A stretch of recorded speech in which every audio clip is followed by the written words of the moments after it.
ನಾಗರಾಜು ಮೊದಲಿಗೆ ಒಂದು breaking news ಬರ್ತಾ ಇದೆ. ವಿಜಯನಗರ ಜಿಲ್ಲೆ ಮಾಡೋದಕ್ಕೆ ತೀರ್ಮಾನ. ಸಚಿವ ಸಂಪುಟ ಸಭೆಯಲ್ಲಿ ಮಹತ್ವದ ತೀರ್ಮಾನವನ್ನು ತೆಗೆದುಕೊಳ್ಳಲಾಗಿದೆ. ವಿಜಯನಗರ ಜಿಲ್ಲೆ ರಚನೆ ಬಗ್ಗೆ ಮಾಧುಸ್ವಾಮಿ ಹೇಳಿಕೆ ಕೊಟ್ಟಿದ್ದಾರೆ. Breaking news.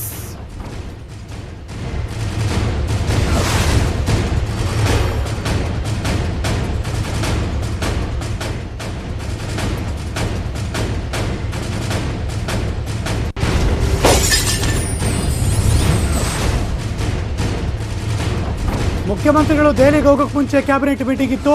ಅಲ್ಲಿಂದ ಬರ್ತಾ ಇರುವಂತಹ ಮಹತ್ವದ ತೀರ್ಮಾನದ ಬ್ರೇಕಿಂಗ್ ನ್ಯೂಸ್ ಇದು. ಕರ್ನಾಟಕಕ್ಕೆ ಮಗದೊಂದು ಜಿಲ್ಲೆ ಆಡ್ ಆಗ್ತಾ ಇದೆ. 31ನೇ ಜಿಲ್ಲೆ ವಿಜಯನಗರ ಜಿಲ್ಲೆ ಮಾಡೋದಕ್ಕೆ ತೀರ್ಮಾನ ಮಾಡಿದ್ದಾರೆ. ಸಚಿವ ಸಂಪುಟ ಸಭೆಯಲ್ಲಿ ಮಹತ್ವದ ತೀರ್ಮಾನವನ್ನು ತೆಗೆದುಕೊಂಡಿದ್ದಾರೆ. ಈ ವಿಜಯನಗರ ಜಿಲ್ಲೆ ರಚನೆ ಬಗ್ಗೆ ಮಾಧುಸ್ವಾಮಿ ಅವರು ಹೇಳಿಕೆ ಕೊಟ್ಟರು. ಶೀಘ್ರದಲ್ಲೇ ಜಿಲ್ಲೆಯ ರಚನೆ ಸಂಬಂಧ ಪ್ರಕ್ರಿಯೆಗಳು ಶುರುವಾಗುತ್ತೆ. ಮುಂದಿನ ಸಚಿವ ಸಂಪುಟ ಸಭೆಯಲ್ಲಿ ಮತ್ತೆ ಚರ್ಚೆ ಮಾಡ್ತೀವಿ, ಪ್ರಕ್ರಿಯೆ ಬಗ್ಗೆ ಚರ್ಚಿಸಿ ತೀರ್ಮಾನ ತೆಗೆದುಕೊಳ್ತೀವಿ ಎಂದರು ಸಚಿವ ಮಾಧುಸ್ವಾಮಿ.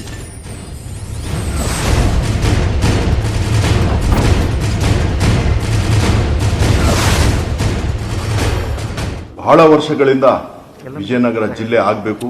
ಇದು ಒಂದು ಹಿಂದೂ ಸಾಮ್ರಾಜ್ಯದ ಅಂದಿನ ರಾಜಧಾನಿಯಾಗಿರ್ತಕ್ಕಂಥ ಹಂಪಿ ಕ್ಷೇತ್ರವನ್ನ ಒಂದು ಪ್ರತಿಷ್ಠೆ ಕ್ಷೇತ್ರ ಮಾಡಬೇಕು ಅನ್ನೋ ಉದ್ದೇಶದಿಂದ ಇವತ್ತು ನಮ್ಮ ಮುಖ್ಯಮಂತ್ರಿಗಳು ಮತ್ತು ನಮ್ಮ ಸಚಿವ ಸಂಪುಟದ ಎಲ್ಲ ಮಂತ್ರಿಗಳು ಈ ಒಂದು ವಿಷಯವನ್ನ ಬಹಳ ಗಂಭೀರವಾಗಿ ಚರ್ಚೆ ಮಾಡಿ ಅದಕ್ಕೆ ಅನುಮೋದನೆ ಕೊಟ್ಟಿದ್ದಾರೆ. ನಾನು ಬಳ್ಳಾರಿ ಜಿಲ್ಲೆಯ ಪಶ್ಚಿಮ ತಾಲೂಕುಗಳ ಎಲ್ಲಾ ಹೋರಾಟಗಾರರು, ಅಲ್ಲಿರ್ತಕ್ಕಂಥ ಎಲ್ಲಾ ಸಾಮಾನ್ಯ ಜನರಲ್ಲಿ ಇರ್ತಕ್ಕಂಥ ಈ ಒಂದು ಕನಸನ್ನ ಇವತ್ತು ನಮ್ಮ ರಾಜ್ಯ ಸರ್ಕಾರ ಮುಖ್ಯಮಂತ್ರಿಗಳು ಇವತ್ತು ಯಡಿಯೂರಪ್ಪನವರಿಗೆ ನಾವು ತುಂಬಾ ಹೃದಯದಿಂದ ಅವರಿಗೆ ಸ್ವಾಗತವನ್ನ ಹೇಳ್ತೇವೆ. ಖಂಡಿತವಾಗಲೂ ನಾವು ಯಾವತ್ತೂ ಮರಿಲಾರದಂತ ಇವತ್ತು ತೀರ್ಮಾನ ಆಗಿದೆ. ಅದು ಇತಿಹಾಸದ ಪುಟದಲ್ಲಿ ನಮ್ಮ ನಾಯಕರಾದಂಥ ಶ್ರೀ BS ಯಡಿಯೂರಪ್ಪ ಸಾಹೇಬರು ಇತಿಹಾಸದ ಪುಟದಲ್ಲಿ ಸೇರುವಂತ ಕೆಲಸ ಇವತ್ತು ಮಾಡಿದ್ದಾರೆ.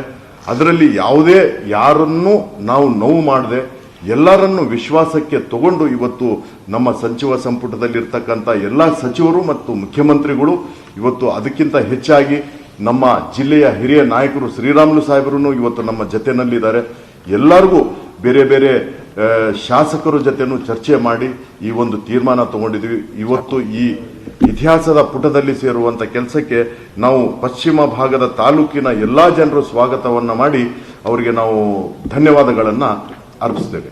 ನಾವಿವತ್ತು ಅನೌಪಚಾರಿಕವಾಗಿ ಮಾತಾಡಿ ವಿಜಯನಗರ ಜಿಲ್ಲೆ ಮಾಡಬೇಕು ಅಂತ ಹೇಳಿ ತೀರ್ಮಾನ ಮಾಡಿದ್ದೇವೆ.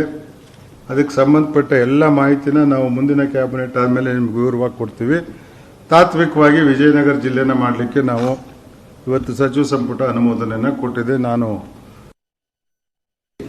ಬಹುದಿನಗಳ ಬೇಡಿಕೆ ನಮ್ಮ ಜಿಲ್ಲೆ ಇವತ್ತು ಏನು ವಿಜಯನಗರ ಜಿಲ್ಲೆ ಆಗಬೇಕು. ಜೊತೆಯಲ್ಲಿ ಅಲ್ಲಿ ಇದ್ದಂಥ ಒಂದು ಇತಿಹಾಸ ಬಹಳಷ್ಟು ಉದ್ದವಾದಂಥ ಬಹಳಷ್ಟು ಒಂದು ಐತಿಹಾಸಿಕ ಇತಿಹಾಸ ಇರೋ ಕಾರಣ ನಮ್ಮ ಆನಂದ್ ಸಿಂಗ್ ಅವರು ನಮ್ಮೆಲ್ಲರ ಪ್ರಯತ್ನದಿಂದ ಇವತ್ತು ವಿಜಯನಗರ ಕ್ಷೇತ್ರಕ್ಕೆ ಇವತ್ತು ಅಂದರೆ ಇನ್ಫಾರ್ಮಲಿ ಅದು ಚರ್ಚೆ ಆಗಿದೆ. ನಂತರ ನಮ್ಮ ಮುಖ್ಯಮಂತ್ರಿಗಳು ಮತ್ತು ನಮ್ಮ ಸರ್ಕಾರ ಅಂತಿಮವಾದಂಥ ತೀರ್ಮಾನವನ್ನು ತಗೊಂಡಿದೆ. ಬಹುದಿನಗಳ ಬೇಡಿಕೆ ನಮ್ಮ ಜಿಲ್ಲೆ ಇವತ್ತು ಏನು ವಿಜಯನಗರ ಜಿಲ್ಲೆ ಆಗಬೇಕು.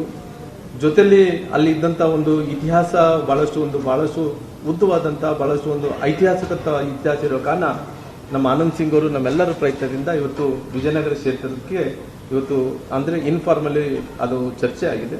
ನಂತರ ನಮ್ಮ ಮುಖ್ಯಮಂತ್ರಿಗಳು ಮತ್ತು ನಮ್ಮ ಸರ್ಕಾರ ಅಂತಿಮವಾದಂಥ ತೀರ್ಮಾನವನ್ನು ತಗೊಂಡಿದೆ. ಬಹುದಿನಗಳ ಬೇಡಿಕೆ ನಮ್ಮ ಜಿಲ್ಲೆ ಇವತ್ತು ಏನು ವಿಜಯನಗರ ಜಿಲ್ಲೆ ಆಗಬೇಕು. ಜೊತೆಯಲ್ಲಿ ಅಲ್ಲಿ ಇದ್ದಂಥ ಒಂದು ಇತಿಹಾಸ ಬಹಳಷ್ಟು ಉದ್ದವಾದಂಥ ಬಹಳಷ್ಟು ಒಂದು ಐತಿಹಾಸಿಕ ಇತಿಹಾಸ ಇರೋ ಕಾರಣ ನಮ್ಮ ಆನಂದ್ ಸಿಂಗ್ ಅವರು ನಮ್ಮೆಲ್ಲರ ಪ್ರಯತ್ನದಿಂದ ಇವತ್ತು ವಿಜಯನಗರ ಕ್ಷೇತ್ರಕ್ಕೆ ಇವತ್ತು ಅಂದರೆ ಬಹಳ ವರ್ಷಗಳಿಂದ ವಿಜಯನಗರ ಜಿಲ್ಲೆ ಆಗಬೇಕು.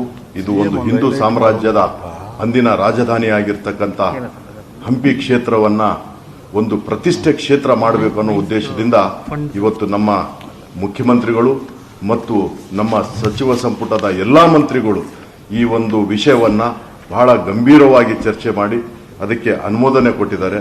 ನಾನು ಬಳ್ಳಾರಿ ಜಿಲ್ಲೆಯ ಪಶ್ಚಿಮ ತಾಲೂಕುಗಳ ಎಲ್ಲಾ ಹೋರಾಟಗಾರರು, ಅಲ್ಲಿರ್ತಕ್ಕಂಥ ಎಲ್ಲಾ ಸಾಮಾನ್ಯ ಜನರಲ್ಲಿ ಇರ್ತಕ್ಕಂಥ ಈ ಒಂದು ಕನಸನ್ನ ಇವತ್ತು ನಮ್ಮ ರಾಜ್ಯ ಸರ್ಕಾರ ಮುಖ್ಯಮಂತ್ರಿಗಳು ಇವತ್ತು ಯಡಿಯೂರಪ್ಪನವರಿಗೆ ನಾವು ತುಂಬಾ ಹೃದಯದಿಂದ ಅವರಿಗೆ ಸ್ವಾಗತವನ್ನ ಹೇಳ್ತೇವೆ. ಖಂಡಿತವಾಗಲೂ ನಾವು ಯಾವತ್ತೂ ಮರಿಲಾರದಂತ ಇವತ್ತು ತೀರ್ಮಾನ ಆಗಿದೆ. ಅದು ಇತಿಹಾಸದ ಪುಟದಲ್ಲಿ ನಮ್ಮ ನಾಯಕರಾದಂಥ ಶ್ರೀ BS ಯಡಿಯೂರಪ್ಪ ಸಾಹೇಬರು ಇತಿಹಾಸದ ಪುಟದಲ್ಲಿ ಸೇರುವಂತ ಕೆಲಸ ಇವತ್ತು ಮಾಡಿದ್ದಾರೆ. ಅದರಲ್ಲಿ ಯಾವುದೇ ಯಾರನ್ನೂ ನಾವು ನೋವು ಮಾಡದೆ ಎಲ್ಲರನ್ನು ವಿಶ್ವಾಸಕ್ಕೆ ತಗೊಂಡು ಇವತ್ತು ನಮ್ಮ ಸಚಿವ ಸಂಪುಟದಲ್ಲಿರ್ತಕ್ಕಂಥ ಎಲ್ಲ ಸಚಿವರು ಮತ್ತು ಮುಖ್ಯಮಂತ್ರಿಗಳು ಇವತ್ತು ಅದಕ್ಕಿಂತ ಹೆಚ್ಚಾಗಿ ನಮ್ಮ ಜಿಲ್ಲೆಯ ಹಿರಿಯ ನಾಯಕರು ಶ್ರೀರಾಮುಲು ಸಾಹೇಬರು ಇವತ್ತು ನಮ್ಮ ಜೊತೆನಲ್ಲಿದ್ದಾರೆ.